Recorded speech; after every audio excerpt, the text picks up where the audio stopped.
Pada suatu kali, bangsa itu bersungut-sungut di hadapan Tuhan tentang nasib buruk mereka. Dan ketika Tuhan mendengarnya, bangkitlah murkanya.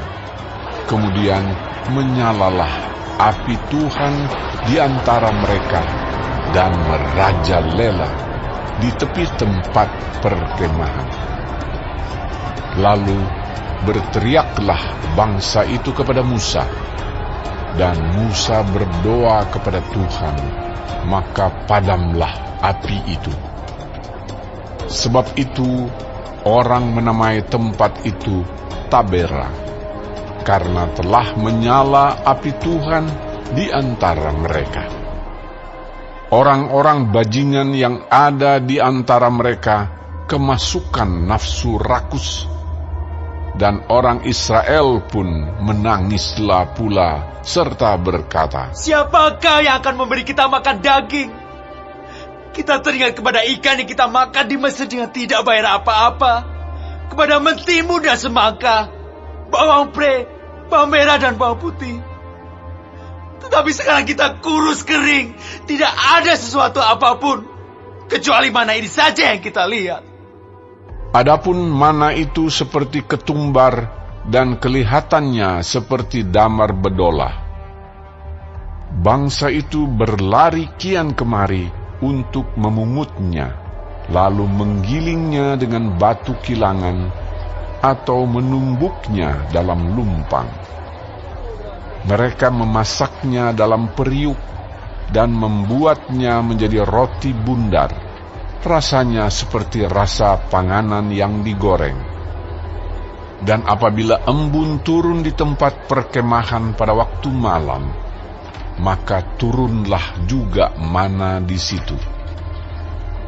Ketika Musa mendengar bangsa itu, yaitu orang-orang dari setiap kaum, menangis di depan pintu kemahnya, bangkitlah murka Tuhan dengan sangat, dan hal itu dipandang jahat oleh Musa.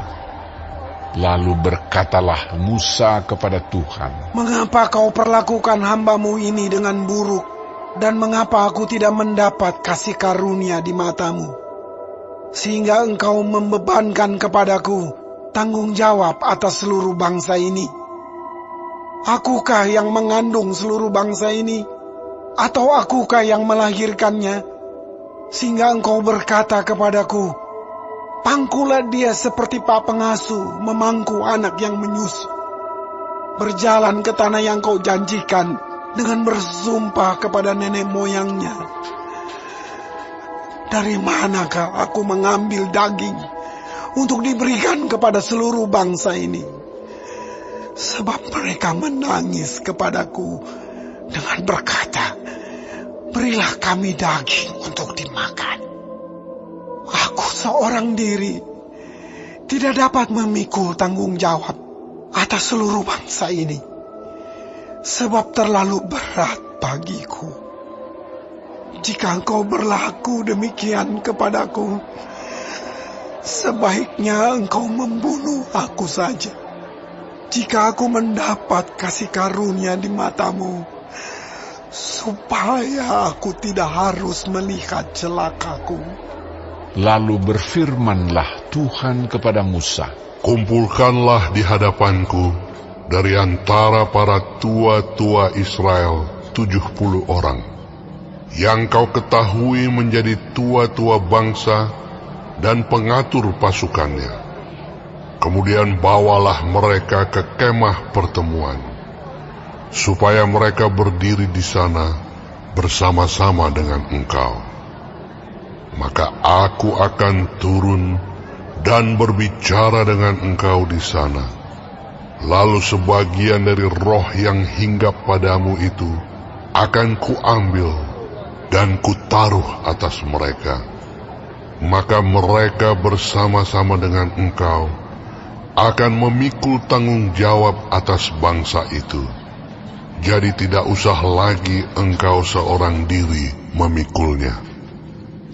Tetapi kepada bangsa itu haruslah kau katakan, kuduskanlah dirimu untuk besok, maka kamu akan makan daging.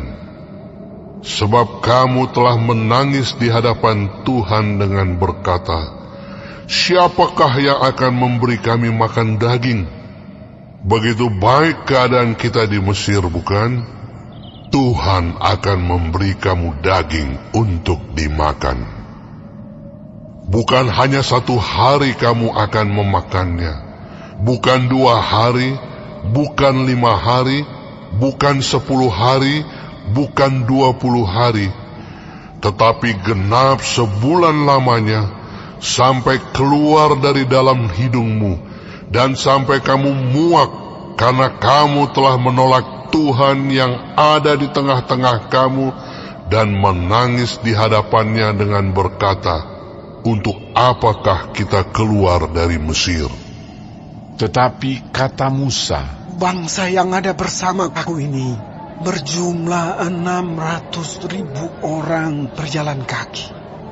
Namun Engkau berfirman, daging akan kuberikan kepada mereka, dan genap sebulan lamanya mereka akan memakannya.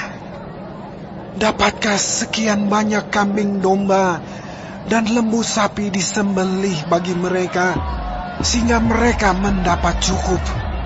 Atau dapatkah ditangkap segala ikan di laut bagi mereka, sehingga mereka mendapat cukup? tetapi Tuhan menjawab Musa, Masakan kuasa Tuhan akan kurang untuk melakukan itu?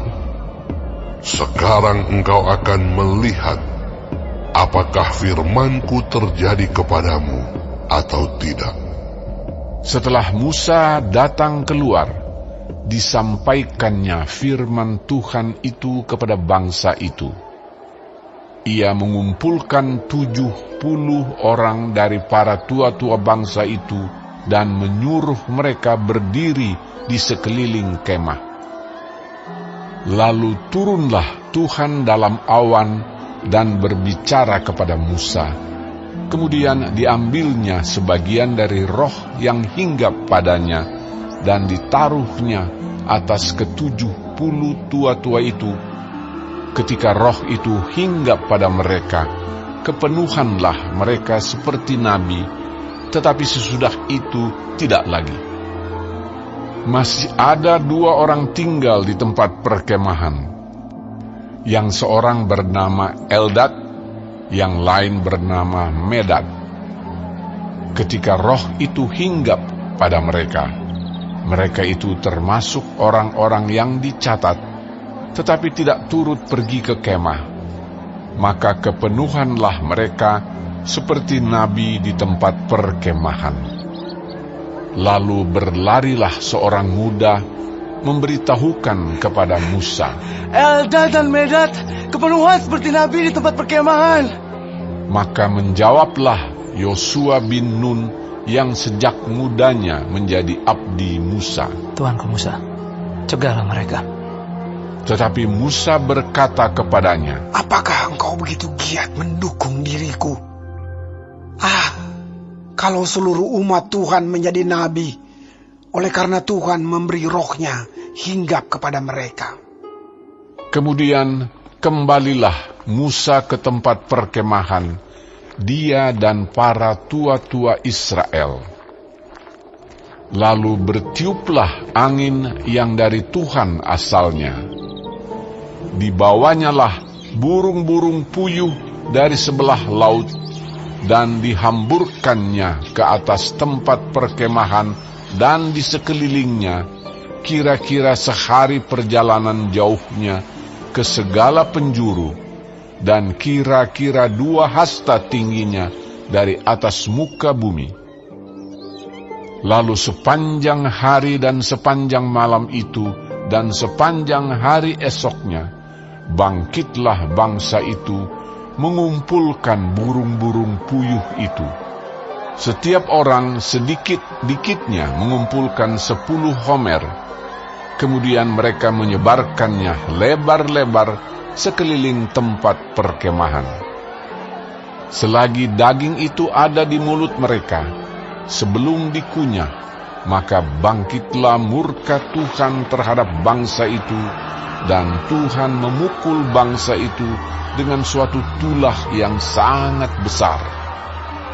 Sebab itu dinamailah tempat itu Kibrot Ta'awa, karena di sanalah dikuburkan orang-orang yang bernafsu rakus. Dari Kibrot Ta'awa berangkatlah bangsa itu ke Hazerot, dan mereka tinggal di situ.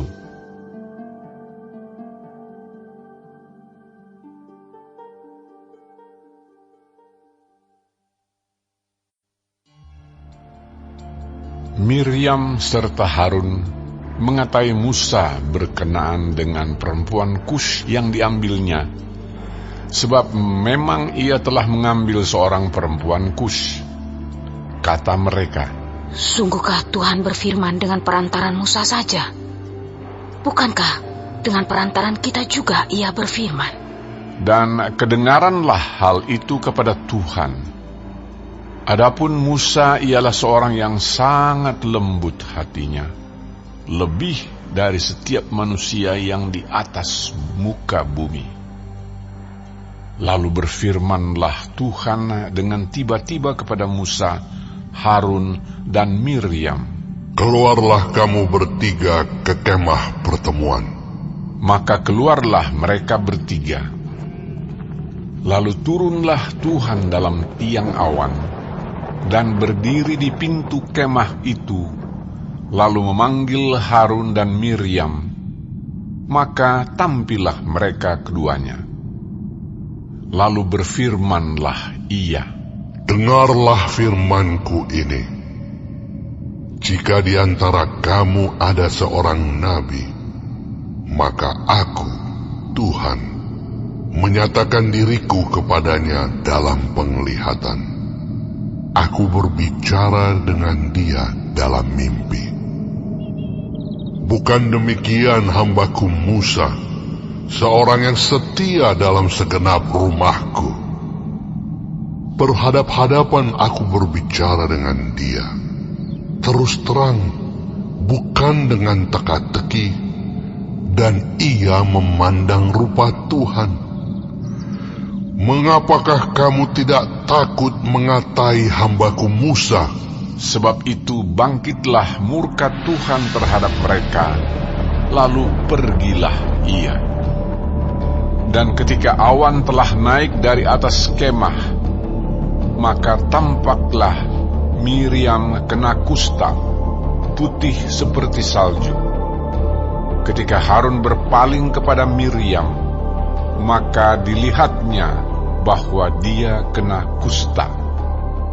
Lalu kata Harun kepada Musa, Tuanku, janganlah kiranya timpakan kepada kami dosa ini yang kami perbuat dalam kebodohan kami. Janganlah kiranya dibiarkan dia sebagai anak gugur yang pada waktu keluar dari kandungan ibunya sudah setengah busuk dagingnya. Lalu berserulah Musa kepada Tuhan, "Ya Allah, sembuhkanlah kiranya dia."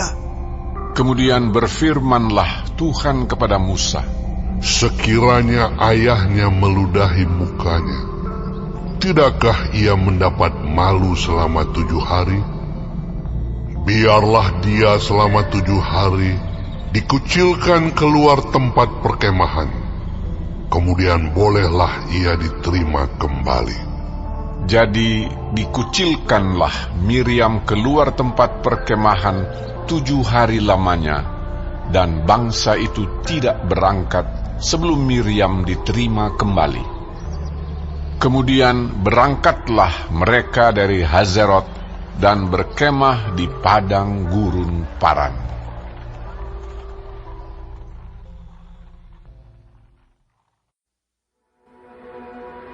Untuk pemimpin biduan dari Daud pada waktu mempersembahkan korban peringatan.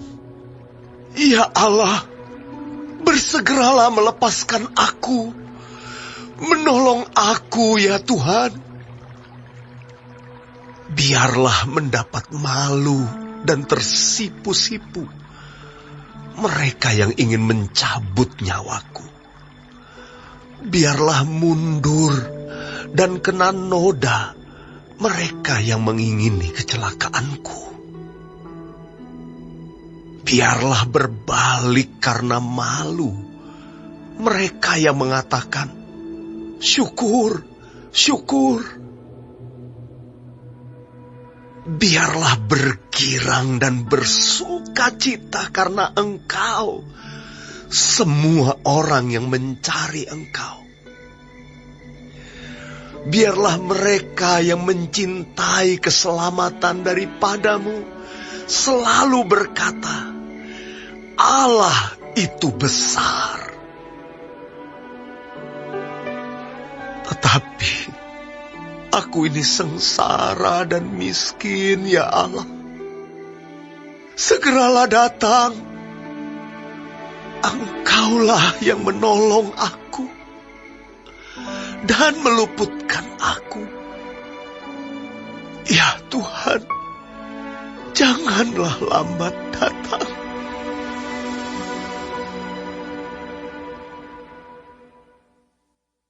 Kitab Amsal.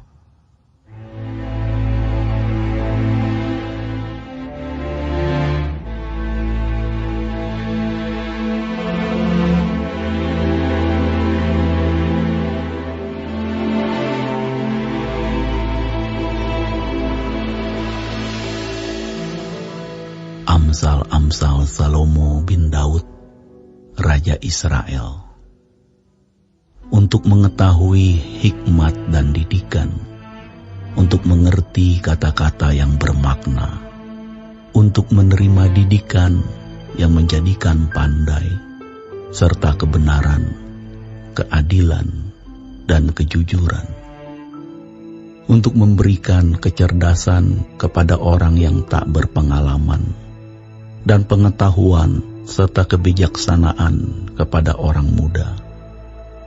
Baiklah orang bijak mendengar dan menambah ilmu, dan baiklah orang yang berpengertian memperoleh bahan pertimbangan, untuk mengerti amsal dan ibarat, perkataan dan teka-teki orang bijak. Takut akan Tuhan adalah permulaan pengetahuan, tetapi orang bodoh menghina hikmat dan didikan. Hai anakku, dengarkanlah didikan ayahmu, dan jangan menyia-nyiakan ajaran ibumu. Sebab karangan bunga yang indah itu bagi kepalamu, dan suatu kalung bagi lehermu. Hai anakku, jikalau orang berdosa hendak membujuk engkau, janganlah engkau menurut. Jikalau mereka berkata, marilah ikut kami, biarlah kita menghadang darah, biarlah kita mengintai orang yang tidak bersalah dengan tidak semena-mena. Biarlah kita menelan mereka hidup-hidup seperti dunia orang mati, bulat-bulat seperti mereka yang turun ke liang kubur. Kita akan mendapat pelbagai benda yang berharga. Kita akan memenuhi rumah kita dengan barang rampasan. Buanglah undimu ke tengah-tengah kami, satu pundi-pundi bagi kita sekalian. Hai anakku, janganlah engkau hidup menurut tingkah laku mereka. Tahanlah kakimu daripada jalan mereka, karena kaki mereka lari menuju kejahatan dan bergegas-gegas untuk menumpahkan darah. Sebab percumalah jaring dibentangkan di depan mata segala yang bersayap, padahal mereka menghadang darahnya sendiri dan mengintai nyawanya sendiri. Setelah Yesus selesai berpesan kepada ke-12 muridnya, pergilah ia dari sana untuk mengajar dan memberitakan Injil di dalam kota-kota mereka. Di dalam penjara, Yohanes mendengar tentang pekerjaan Kristus, lalu menyuruh murid-muridnya bertanya kepadanya, Engkaukah yang akan datang itu? Atau haruskah kami menantikan orang lain? Yesus menjawab mereka, "Pergilah, dan katakanlah kepada Yohanes apa yang kamu dengar dan kamu lihat. Orang buta melihat, orang lumpuh berjalan, orang kusta menjadi tahir, orang tuli mendengar, orang mati dibangkitkan, dan kepada orang miskin diberitakan kabar baik. Dan berbahagialah orang yang tidak menjadi kecewa dan menolak aku." Setelah murid-murid Yohanes pergi, mulailah Yesus berbicara kepada orang banyak itu tentang Yohanes. "Untuk apakah kamu pergi kepada hengkurun? Melihat buluh yang digoyangkan angin kian kemari? Atau untuk apakah kamu pergi? Melihat orang yang berpakaian halus? Orang yang berpakaian halus itu tempatnya di istana raja. Jadi untuk apakah kamu pergi? Melihat nabi? Benar, dan aku berkata kepadamu, bahkan lebih daripada nabi. Karena tentang dia ada tertulis, 'Lihatlah, aku menyuruh utusanku mendahului engkau. Ia akan mempersiapkan jalanmu di hadapanmu.' Aku berkata kepadamu, sesungguhnya di antara mereka yang dilahirkan oleh perempuan tidak pernah tampil seorang yang lebih besar daripada Yohanes Pembaptis. Namun yang terkecil dalam kerajaan sorga lebih besar daripadanya. Sejak tampilnya Yohanes Pembaptis hingga sekarang, kerajaan sorga diserong, dan orang yang menyerongnya mencoba menguasainya. Sebab semua nabi dan kitab Taurat bernubuat hingga tampilnya Yohanes. Dan jika kamu mau menerimanya, ialah Elia yang akan datang itu. Siapa bertelinga, hendaklah ia mendengar." Dengan apakah akan kuumpamakan angkatan ini? Mereka itu seumpama anak-anak yang duduk di pasar dan berseru kepada teman-temannya, "Kami meniup seruling bagimu, tetapi kamu tidak menari. Kami menyanyikan kidung duka, tetapi kamu tidak berkabung. Karena Yohanes datang, ia tidak makan dan tidak minum, dan mereka berkata, ia kerasukan setan. Kemudian anak manusia datang, ia makan dan minum, dan mereka berkata, lihatlah, ia seorang pelahap dan peminum, sahabat pemungut cukai dan orang berdosa. Tetapi hikmat Allah dibenarkan oleh perbuatannya." Lalu Yesus mulai mengecam kota-kota yang tidak bertobat, sekalipun di situ ia paling banyak melakukan mujizat-mujizatnya. "Celakalah engkau, Korazim! Celakalah engkau, Betsaida!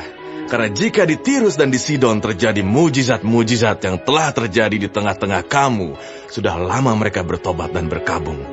Tetapi aku berkata kepadamu, pada hari penghakiman, tanggungan Tirus dan Sidon akan lebih ringan daripada tanggunganmu. Dan engkau, Kapernaum, apakah engkau akan dinaikkan sampai ke langit? Tidak, engkau akan diturunkan sampai ke dunia orang mati. Karena jika di Sodom terjadi mujizat-mujizat yang telah terjadi di tengah-tengah kamu, kota itu tentu masih berdiri sampai hari ini. Tetapi aku berkata kepadamu, pada hari penghakiman, tanggungan negeri Sodom akan lebih ringan daripada tanggunganmu." Pada waktu itu berkatalah Yesus, "Aku bersyukur kepadamu Bapa, Tuhan langit dan bumi, karena semuanya itu engkau sembunyikan bagi orang bijak dan orang pandai, tetapi engkau nyatakan kepada orang kecil. Ya Bapa, itulah yang berkenan kepadamu. Semua telah diserahkan kepadaku oleh Bapakku, dan tidak seorang pun mengenal anak selain Bapa, dan tidak seorang pun mengenal Bapa selain anak, dan orang yang kepadanya anak itu berkenan menyatakannya. Marilah kepadaku, semua yang letih lesu dan berbeban berat. Aku akan memberi kelegaan kepadamu. Pikulah kuk yang kupasang, dan belajarlah padaku, karena aku lemah lembut dan rendah hati, dan jiwamu akan mendapat ketenangan. Sebab kuk yang kupasang itu enak, dan bebanku pun ringan."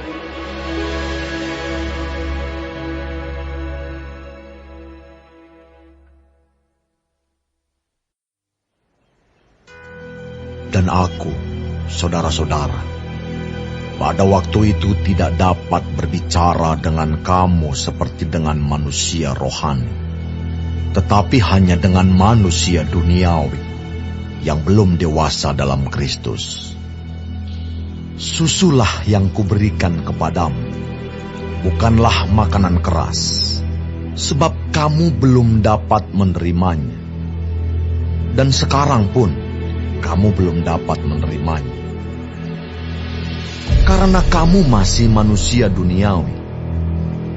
Sebab jika di antara kamu ada iri hati dan perselisihan, bukankah hal itu menunjukkan bahwa kamu manusia duniawi dan bahwa kamu hidup secara manusiawi? Karena jika yang seorang berkata, "Aku dari golongan Paulus," dan yang lain berkata, "Aku dari golongan Apolos," bukankah hal itu menunjukkan bahwa kamu manusia duniawi yang bukan rohani? Jadi, apakah Apolos, apakah Paulus, pelayan-pelayan Tuhan yang olehnya kamu menjadi percaya, masing-masing menurut jalan yang diberikan Tuhan kepadanya? Aku menanam, Apolos menyiram, tetapi Allah yang memberi pertumbuhan. Karena itu, yang penting bukanlah yang menanam atau yang menyiram, melainkan Allah yang memberi pertumbuhan. Baik yang menanam maupun yang menyiram adalah sama, dan masing-masing akan menerima upahnya sesuai dengan pekerjaannya sendiri. Karena kami adalah kawan sekerja Allah. Kamu adalah ladang Allah, bangunan Allah. Sesuai dengan kasih karunia Allah yang dianugerahkan kepadaku, aku sebagai seorang ahli bangunan yang cakap telah meletakkan dasar, dan orang lain membangun terus di atasnya. Tetapi tiap-tiap orang harus memperhatikan bagaimana ia harus membangun di atasnya. Karena tidak ada seorang pun yang dapat meletakkan dasar lain daripada dasar yang telah diletakkan, yaitu Yesus Kristus. Entahkah orang membangun di atas dasar ini dengan emas, perak, batu permata, kayu, rumput kering atau jerami. Sekali kelak, pekerjaan masing-masing orang akan nampak. Karena hari Tuhan akan menyatakannya, sebab ia akan nampak dengan api, dan bagaimana pekerjaan masing-masing orang akan diuji oleh api itu. Jika pekerjaan yang dibangun seseorang tahan uji, ia akan mendapat upah. Jika pekerjaannya terbakar, ia akan menderita kerugian, tetapi ia sendiri akan diselamatkan, tetapi seperti dari dalam api.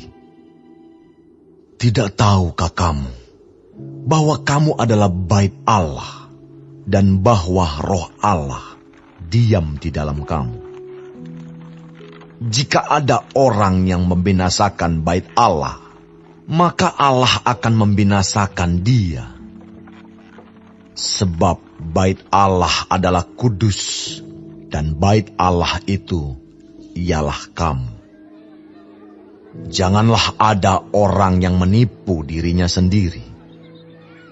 Jika ada di antara kamu yang menyangka dirinya berhikmat menurut dunia ini, biarlah ia menjadi bodoh, supaya ia berhikmat.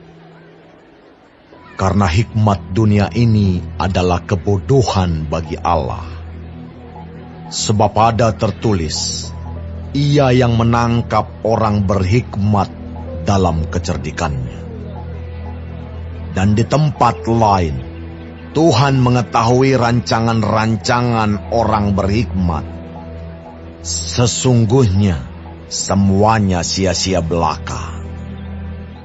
Karena itu, janganlah ada orang yang memegahkan dirinya atas manusia, sebab segala sesuatu adalah milikmu.